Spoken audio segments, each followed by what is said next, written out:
Hey YouTubers, it's Elaine again, and today we're doing something a little different called Candlelight Ghost Stories.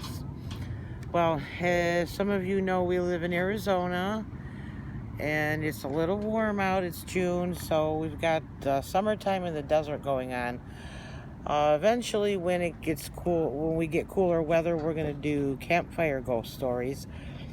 But for during the warm summers, we're going to do candlelight ghost stories.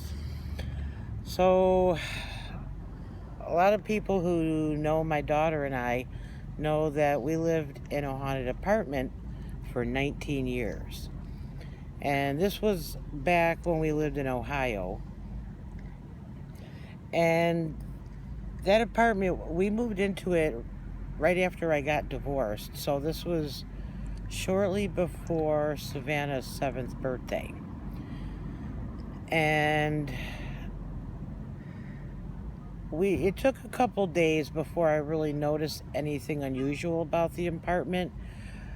But when I did start noticing unusual activity, it came in the form of breathing that I could hear in my ears when I was trying to fall asleep at night.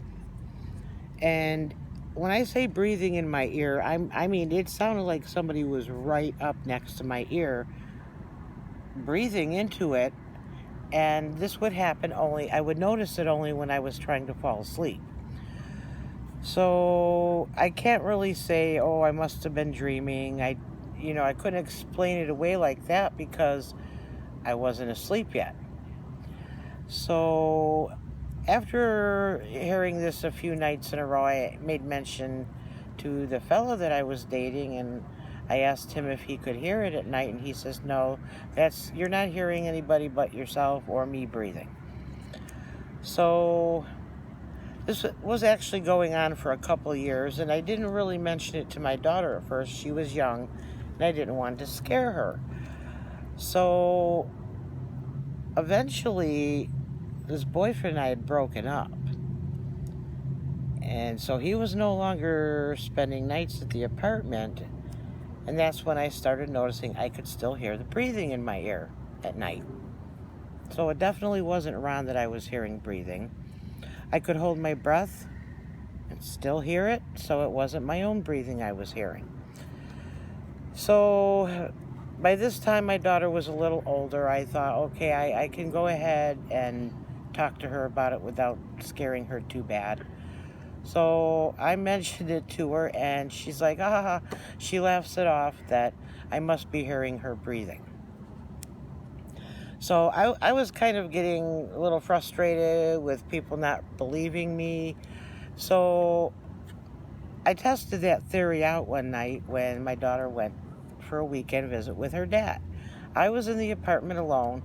I was holding my breath, and I could still hear breathing in my ear. So that all started in 1993. By 1999, my daughter and I had gone to California for 6 months, and I sublet that apartment out, of all people, to the ex-boyfriend. Well, he wasn't spending much time there. He was spending a lot of nights at his girlfriend's apartment, his new girlfriend. So 6 months later, we come back, and one of the first things I noticed was the energy in the apartment had shifted.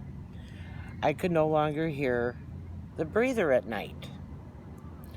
So I happened to mention it to my daughter how the breather was gone all of a sudden, and she says to me, well, that's interesting that your ghost is gone because now I think I have one. And I said, what do you mean? She starts explaining to me she could hear what sounded like footsteps walking around in her bedroom. Now, her bedroom was very close to the kitchen, so she assumed I was walking around in the kitchen at night. Until one night, she could hear the footsteps loud enough to actually wake her up. And that's when she got up out of bed to catch me in the act of disturbing her in her sleep. She had kept telling me she was hearing these footsteps walking around. She was sure it was me. And I says, no, I'm not walking around in the middle of the night. I wouldn't lie about that. She was sure I was lying about that.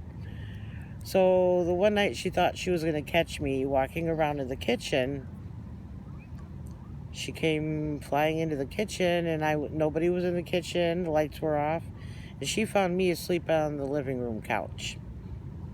So that's when she realized she also had activity going on in her room. So I guess the activity in her bedroom with the footsteps continued the rest of the time that we lived in the apartment, but the breather never had come back. Now, these are just a couple of the unusual events that we've had occur in that apartment. We will have more episodes of Candlelight Ghost Stories, in which we will share some of those other stories with you. In the meantime, YouTube, peace out.